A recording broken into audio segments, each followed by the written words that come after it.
Shalom Bapak Ibu yang dikasihi Tuhan, terima kasih atas kehadirannya. Malam hari ini ada Pak Audi, ada Pak Arnoldus Merdeka, ada Ibu Erika. Shalom Ibu Bapak semua, dan Ibu dan pembicara kita Ibu Deborah. Halo. Ya. Sebelum kita mendengarkan firman Tuhan dari Ibu Deborah, Bapak Audi akan memimpin kita dalam pujian. Setelah itu ada doa pembukaan. Setelah itu saya akan beri kesempatan Ibu Deborah. Mau kan Pak Audi. Mau kita besok jalan kuno aja dari Om. Pak Audi silakan.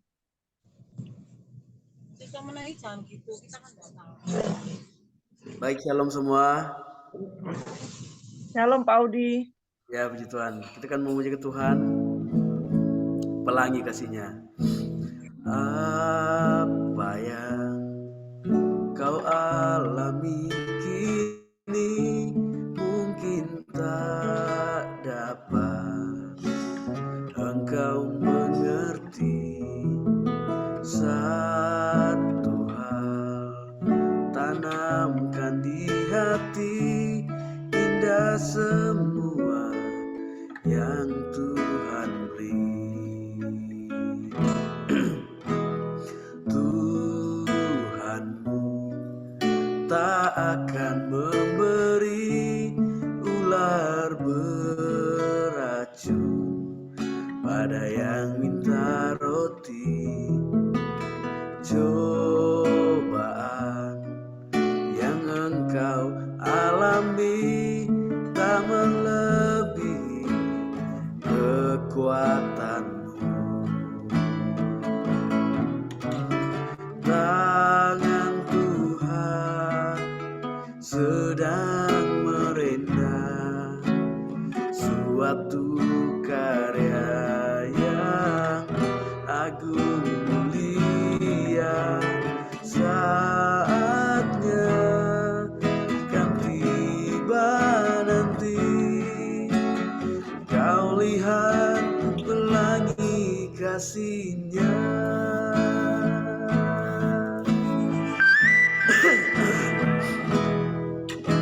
Apa yang kau alami kini mungkin tak dapat engkau mengerti. Satu hal tanamkan di hati, indah semua yang Tuhan beri. Tuhanmu tak akan memberi ular beracun pada yang minta roti. Cobaan yang engkau alami tak melebihi kekuatanmu. Tangan Tuhan sedang merendah suatu karya yang agung mulia. Saatnya kan tiba nanti, kau lihat pelangi kasih-Nya. Tangan Tuhan sedang merendah suatu karya yang agung mulia. Saatnya kan tiba nanti, kau lihat pelangi kasih-Nya. Tangan Tuhan sedang merendah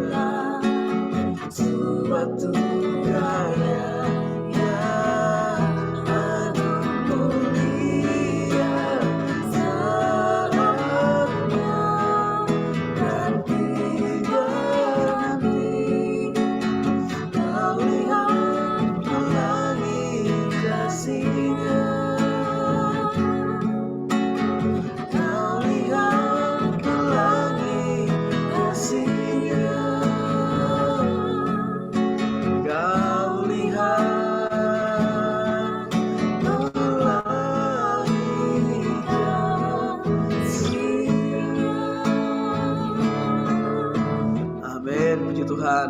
Kembalikan kepada Bu Masri. Puji Tuhan. Amin. Terima kasih Pak Audi yang sudah menghantar dalam puji-pujian. Saya mohon kesediaan Bu Erika untuk memimpin doa pembukaan sebelum kita mendengar firman Tuhan. Oke, Silakan Bu Erika. oke, mari kita berdoa ya. Tuhan, terima kasih untuk malam hari ini. Kiranya Engkau senantiasa menyertai Tuhan dari awal hingga selesainya acara Zoom meeting FWF malam hari ini. Biarlah Engkau juga memberkati setiap kami yang hadir di Zoom ini, mulai dari host, yang WL, yang jadi pembicara maupun yang menjadi peserta Tuhan. Terima kasih. Di dalam nama Yesus kami berdoa. Amin. Amin. Terima kasih Bu Erika.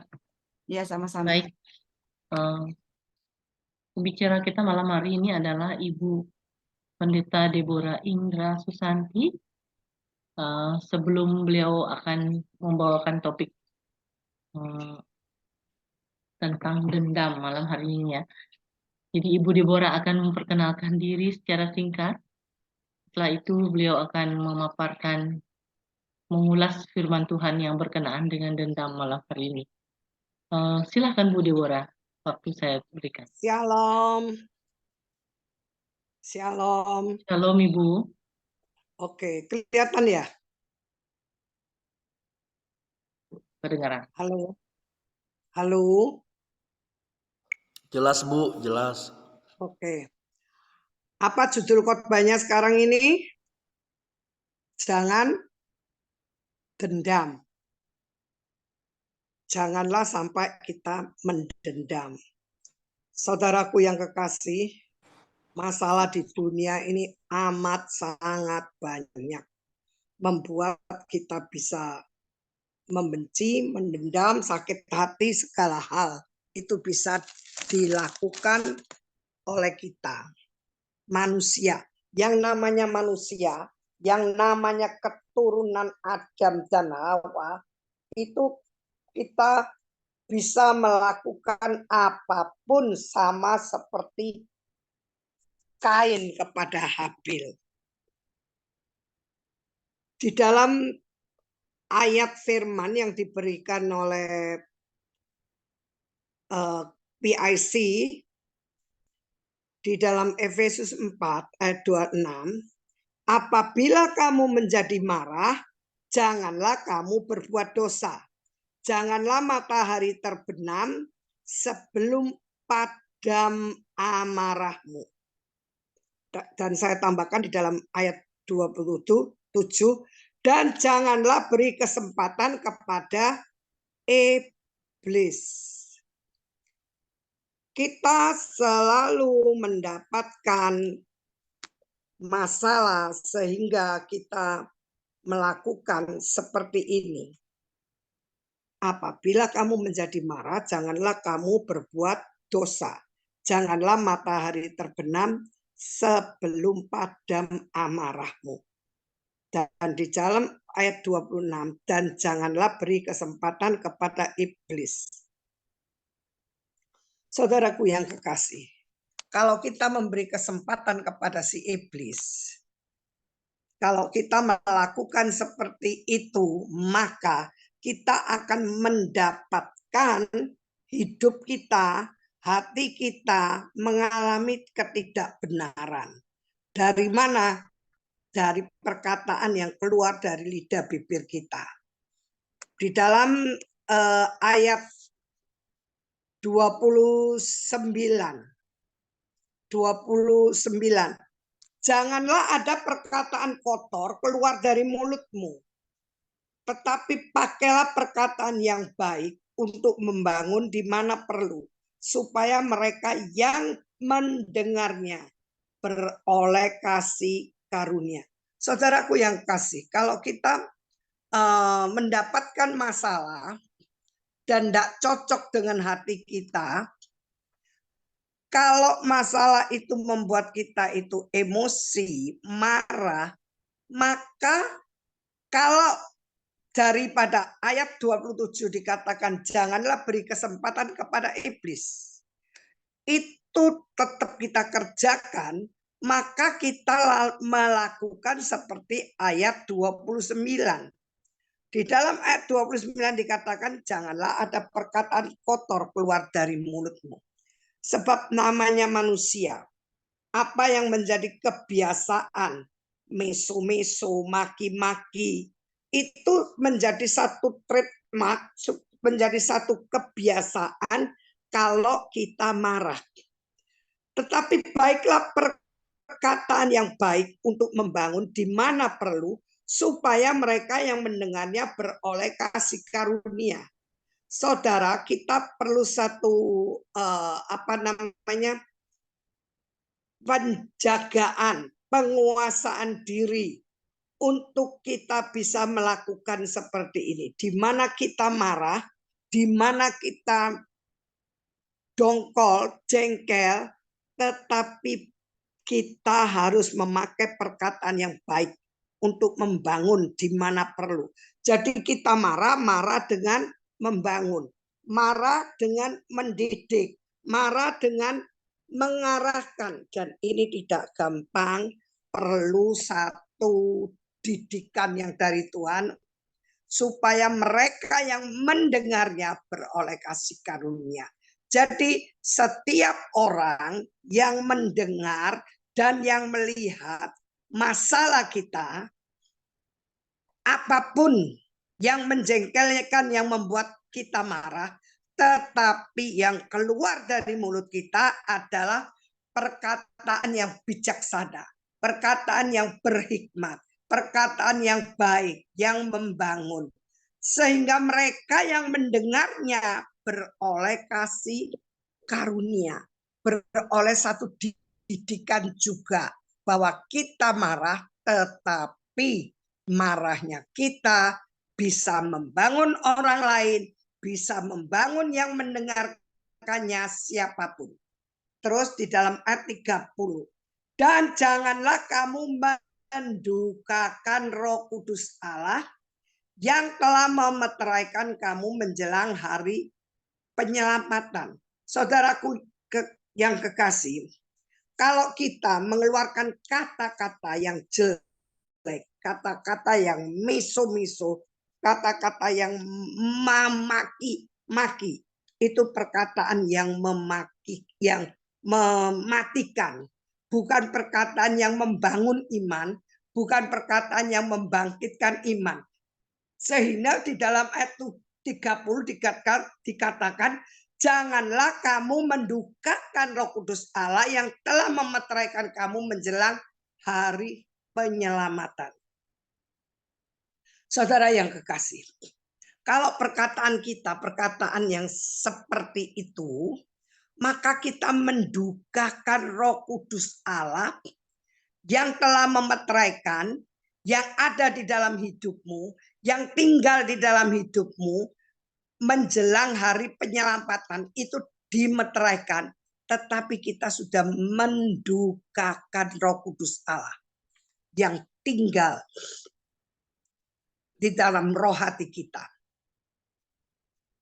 Di dalam ayat 31, segala kepahitan, kegeraman, kemarahan, pertikaian dan fitnah hendaklah dibuang dari antara kamu. Demikian pula segala kejahatan. Jadi kepahitan, kegeraman, kemarahan, pertikaian itu harus dibuang dari antara kita. Dikatakan demikian pula segala kejahatan. Ini dikatakan sama dengan segala kejahatan. Di dalam ayat 31, tetapi hendaklah kamu ramah seorang yang lain, seorang terhadap yang lain, penuh kasih mesra dan saling mengampuni, sebagaimana Allah di dalam Kristus telah mengampuni kamu. Saudara, di dalam ayat 32 ini tidak gampang kita lakukan, apalagi orang yang berurusan dengan kita, menjolimi kita, memfitnah kita, membawa kita kepada pengadilan, padahal sudah ditolong. Untuk kita menjadi pelaku firman seperti ini, yang dikatakan tetapi hendaklah kamu ramah seorang terhadap yang lain, penuh kasih mesra. Tidak gampang. Tetapi center kita kalau Kristus, center kita kalau Kristus, maka kita akan berpadan dengan siapa yang kita sembah. Sebagaimana Allah di dalam Kristus telah mengampuni kamu, maka kita pun harus mengampuni orang lain. Harus melakukan seperti Kristus lakukan. Karena apa? Kristus yang tidak pernah berbuat dosa. Kristus yang melakukan hal yang baik. Tetapi dia dari surga turun ke bumi. Menjadikan hidupnya yang kaya, yang berkuasa. Menjadi orang yang tidak ada artinya apa-apa. Dia turun ke bumi. Menebus dosa kita, menggantikan kesalahan dosa yang begitu jelek dalam hidup kita, dan dianggap berdosa, padahal yang berdosa itu kita.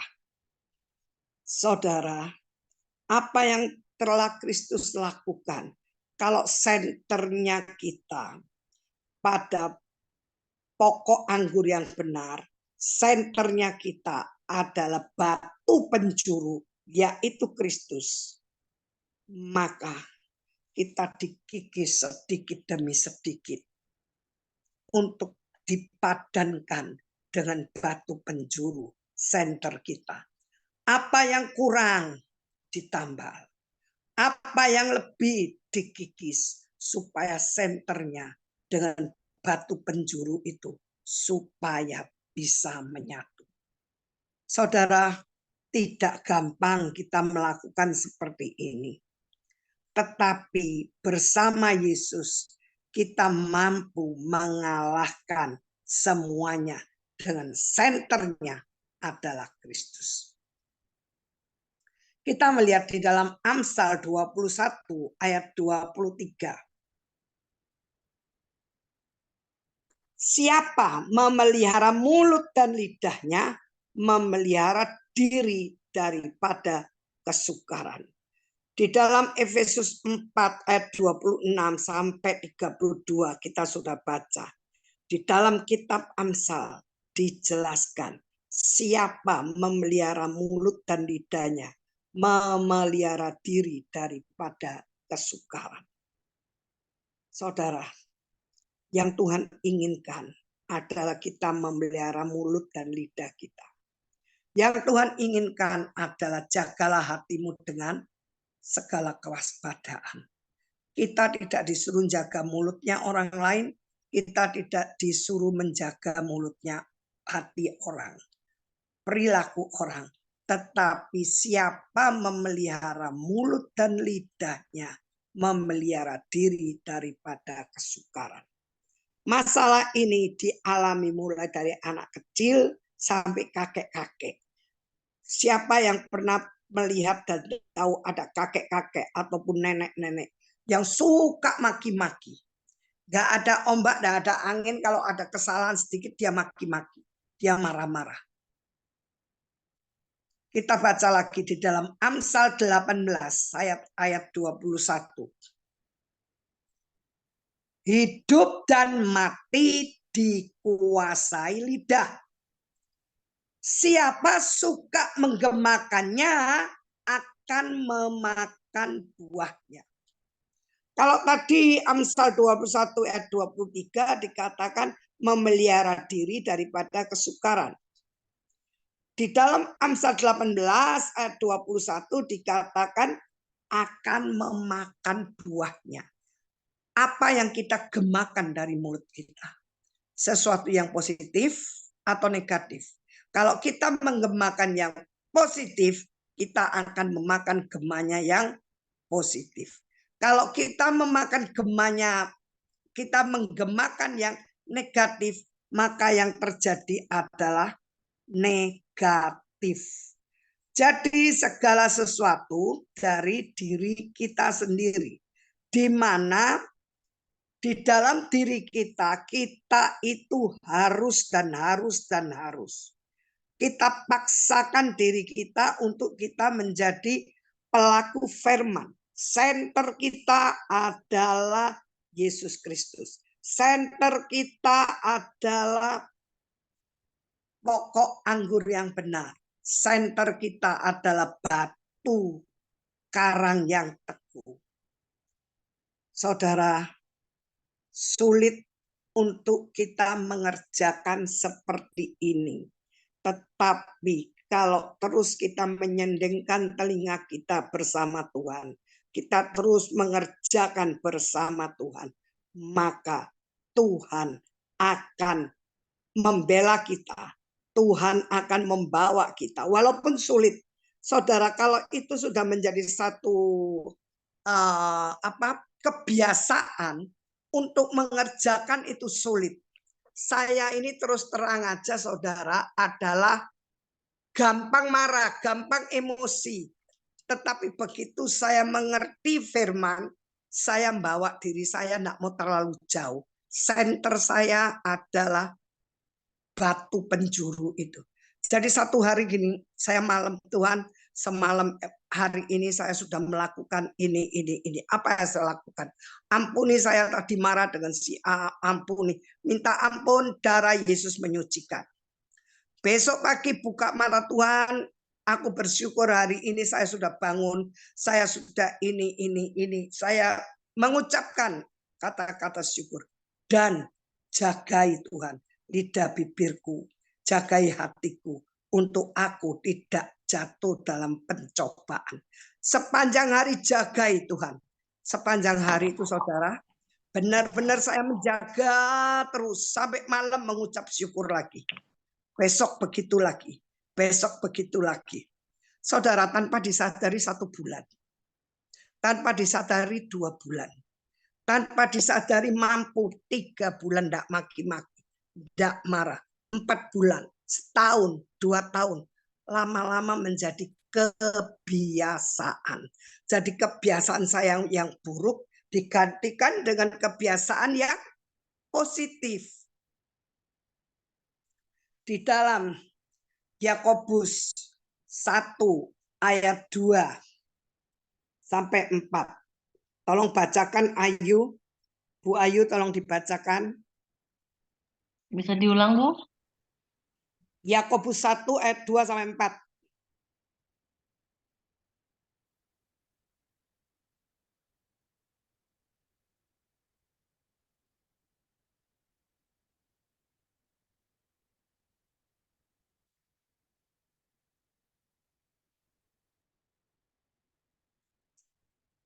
Yakobus 1 ayat 2 sampai 4.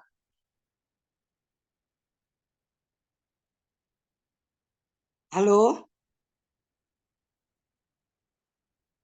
Halo? Yakobus 1 ayat 2 sampai 4. Sudah dapat?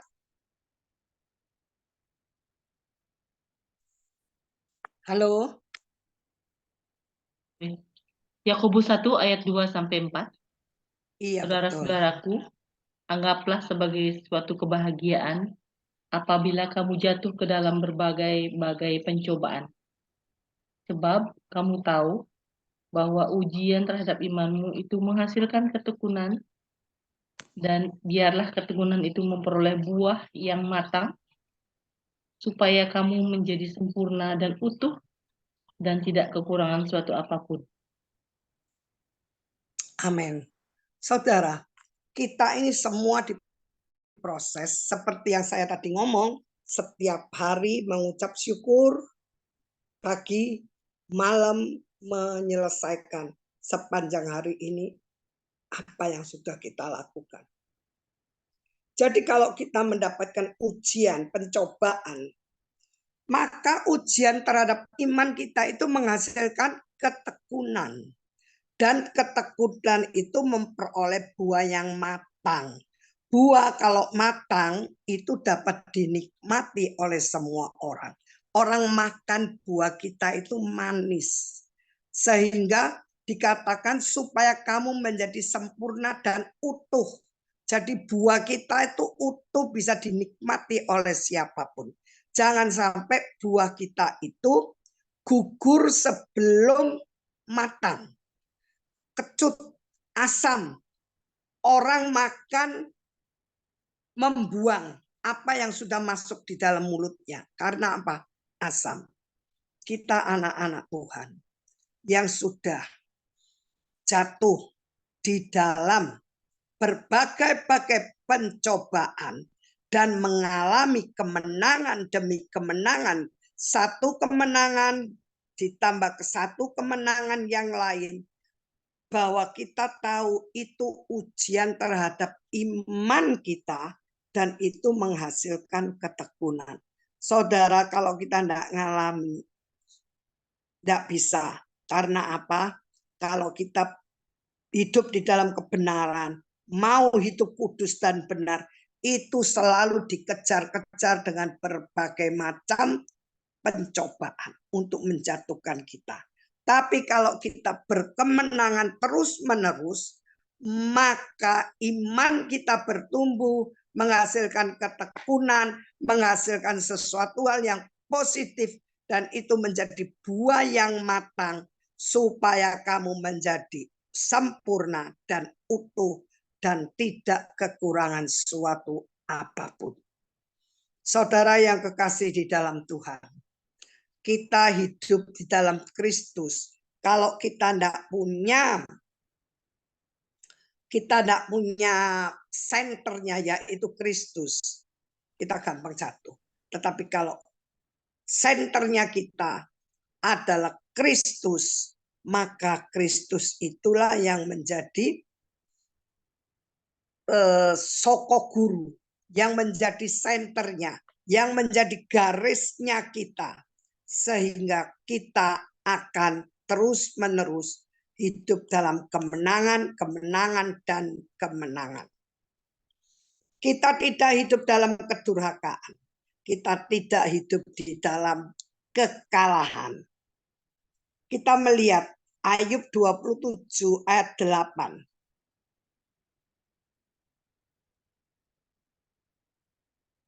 Ayub 27 ayat 8 sampai 10.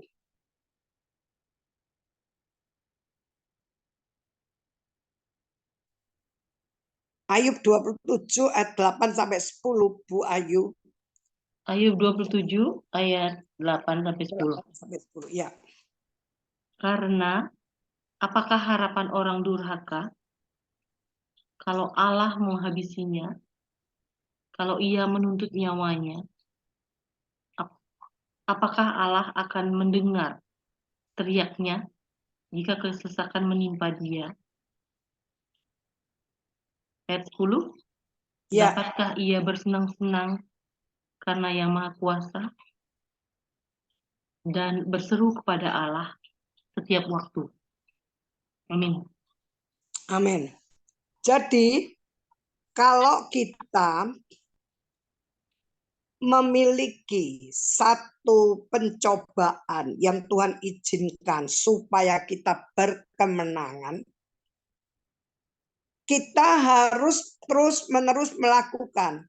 Di dalam Ayub 27 ayat 8, karena apakah harapan orang durhaka kalau Allah menghabisinya? Kalau ia menuntut nyawanya, apakah Allah akan mendengar teriaknya jika kesesakan menimpa dia? Saudaraku, kalau kita membelakangi Tuhan, ini yang terjadi.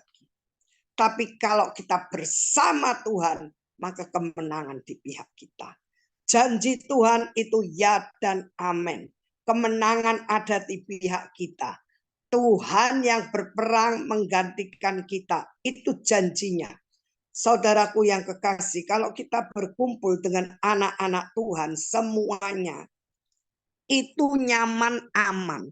Tapi kita ini masih di dunia yang gelap, di dunia yang banyak masalah, di dunia yang selalu memberikan hal-hal yang tidak nyaman. Nah, apakah itu yang bisa membuat kita berkemenangan? Kalau itu bisa membuat kita berkemenangan, condongkan hati kita hanya kepada Tuhan. Batu penjuru itu jadikan benar-benar batu penjuru senter kita, yaitu Kristus. Sehingga kita hidup di dalam ketaatan, ketekunan, kesetiaan, kebahagiaan walaupun memikul salib. Pikulah kuk yang kupasang dan enak. Saudara, di dalam firman itu dikatakan, datanglah kepadaku yang letih, lesu, dan berbeban berat. Enak kan awalnya? Ditambahi, pikulah kuk yang kupasang. Itu ringan dan enak.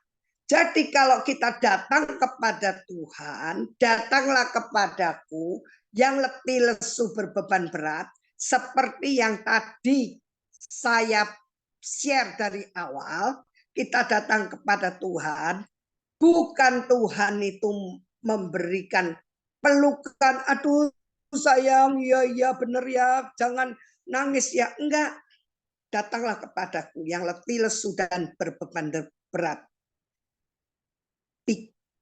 Pakailah kuk, pikulah kuk yang kupasang, itu ringan dan enak. Kita bukan diberikan pelukan, tetapi diberikan kuk yang kupasang, itu ringan dan enak. Saudaraku, Tuhan selalu memberikan yang terbaik. Tuhan bukan mendidik kita, tidak memberikan tanggung jawab. Sejeleknya yang kita alami, apapun yang kita alami, tetap Tuhan memberikan tanggung jawab. Hidup yang berbahagialah adalah hidup dalam ketaatan akan perintahnya. Jangan keraskan hati saat Tuhan menegur kita untuk segera berbalik ke jalannya. Saudaraku, sulit untuk kita tidak melakukan firman Tuhan karena terus-menerus Tuhan dengan semua rekayasanya mendorong untuk kita menjadi pelaku-pelaku firman-Nya. Dan itu akan menjadi kebenaran demi kebenaran yang sudah kita kerjakan, yang sudah menjadi habit kita, yang sudah menjadi pakaian kita, sehingga Tuhan mengatakan apa? Pakailah jubah yang putih, bercak di jubah kita. Saudaraku, di dalam kitab Amsal ini, semuanya menjadikan hidup kita berarti. Tapi kemenangan demi kemenangan itu dijamin. Bersama Tuhan kita mampu melakukan segala perkara. Saudaraku yang kekasih, firman Tuhan ini enteng kelihatannya. Oh, sudah biasa saya dengar. Oh, sudah tahu saya. Mari kita melakukan untuk kehidupan sehari-hari. Supaya kita terus berkemenangan menjadi contoh dan teladan yang terbaik bagi orang lain yang mendengarnya, mereka akan mendapatkan kasih karunia. Tuhan berkati Bu Ayu. Amin. Amin. Terima kasih Bu Deborah yang sudah membagi firman Tuhan. Bapak Ibu yang mau bertanya tentang tema malam hari ini, saya persilahkan. Atau yang mau sharing, silakan. Ada yang mau nambahkan? Iya, betul. Silakan Bapak Ibu. Lewat daripada firman ini silakan kalau ada yang mau menambahkan. Mungkin ada kesaksian-kesaksian dari apa yang terjadi.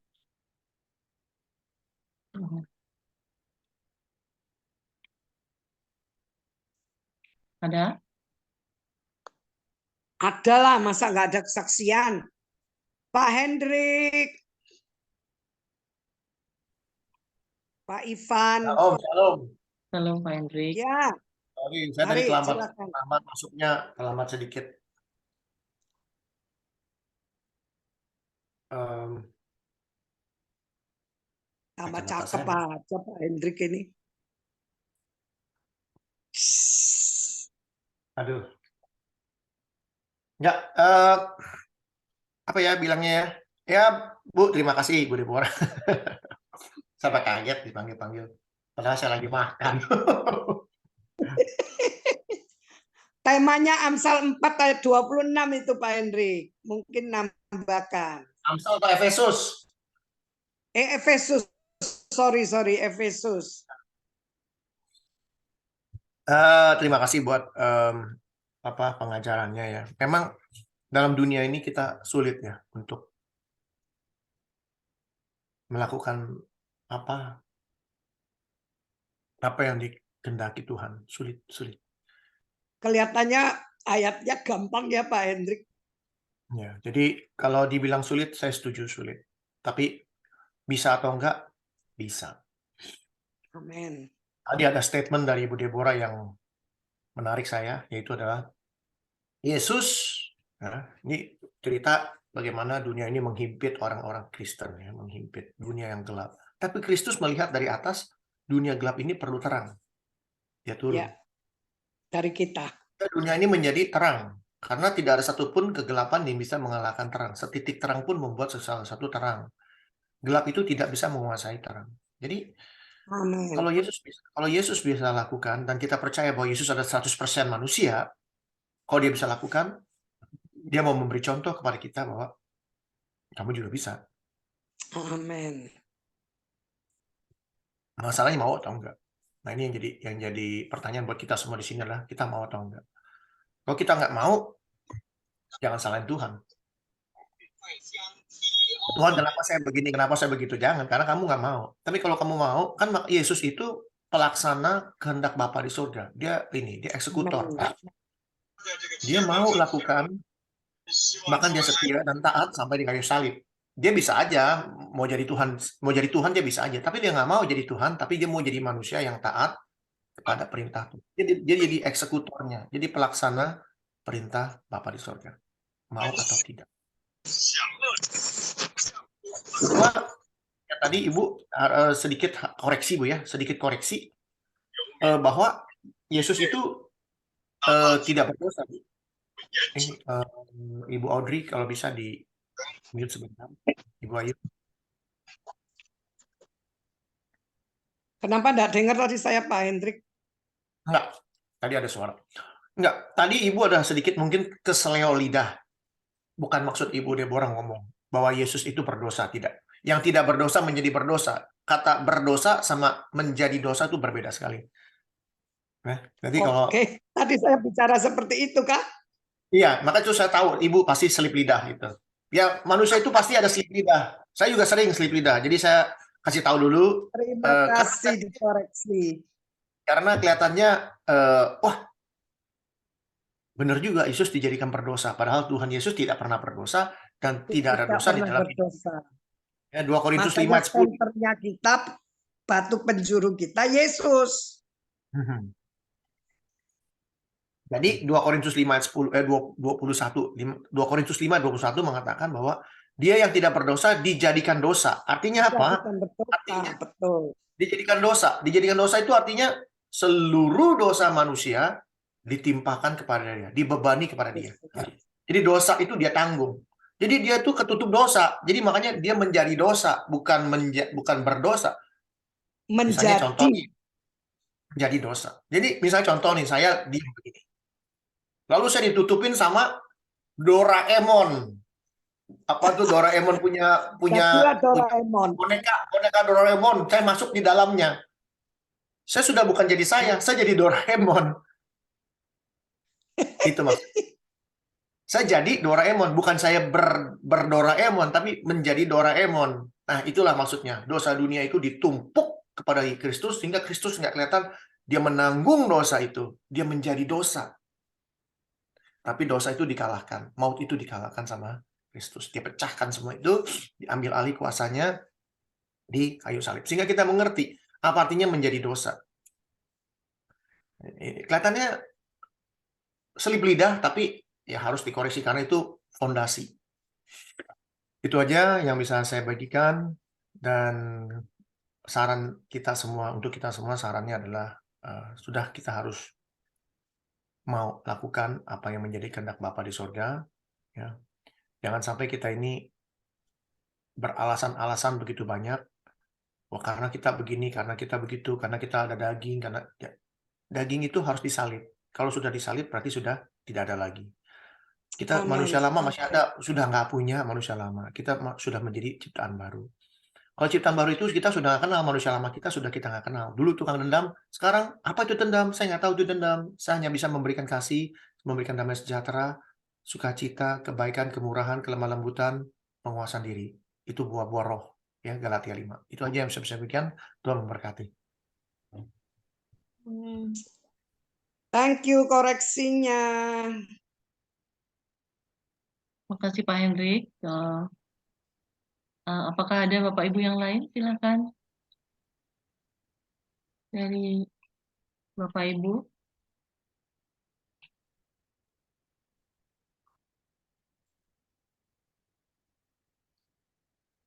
Halo, apakah ada?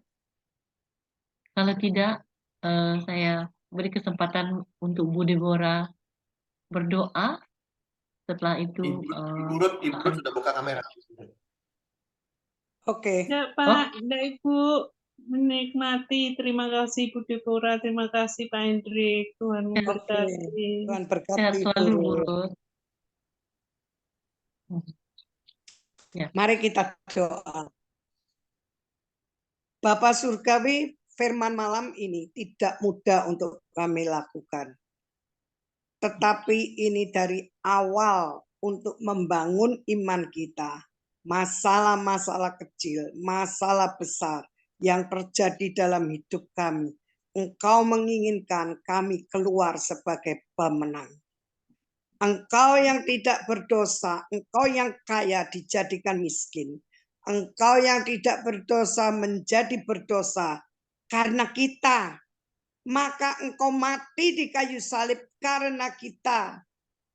Tolong Tuhan, supaya mata rohani kami tertuju hanya kepadamu, yang menjadi contoh, yang menjadi teladan, yang menjadi senter kami, sebagai batu penjuru kami, supaya Tuhan kami mampu mengerjakan seperti apa yang Kau inginkan kami lakukan dalam hidup kami sehari-hari.